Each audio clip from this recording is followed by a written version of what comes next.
بالکل اسی طرح حضرت علی رضی اللہ تعالیٰ عنہ، ان کے پاس آئے 3 افراد، کہنے لگے ہمارے پاس اونٹ ہیں 17۔ کتنے اونٹ ہیں؟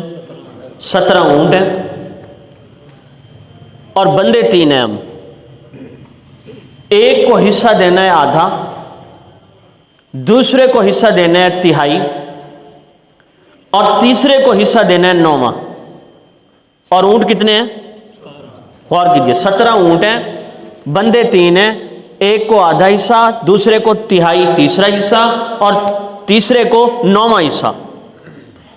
فیصلہ آپ اس انداز سے کر دیں کہ ہمیں اونٹ کاٹنا بھی نہ پڑے، بیچنا بھی نہ پڑے، فیصلہ آپ ایسے کر دیں۔ اب میتھ اگر آپ بیٹھے ہوں گے دوست جو میتھ جانتے ہیں، ایک عدد ہوتا ہے اضافی عدد لینا پڑتا ہے، یہ تو اب آیا۔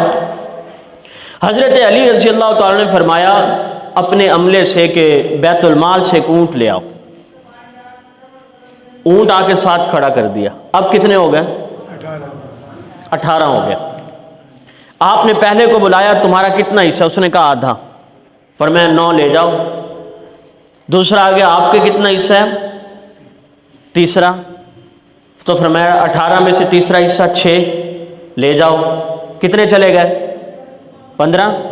اور ٹوٹل کتنے تھے؟ ان کے 17 تھے، ایک بیت المال کا تھا۔ گویا اچھا اب دوسرا بھی چلا گیا، اب تیسرے کو بلایا، تمہارا کتنا ہے؟ اس نے کہا 9واں۔ اب 18 میں سے 9واں حصہ بنتا ہے 2۔ فرمایا 2 تم لے جاؤ، اور جو بیت المال کا اونٹ ہے فرمایا اسے واپس جہاں پہ ہے وہیں رکھو۔ مسئلہ حل ہو گیا نا؟ اونٹ ذبح بھی نہیں کرنا پڑا، اور اونٹ کو بیچنا بھی نہیں پڑا، اور تینوں کے تینوں فریقین راضی بھی ہو گئے اس بات۔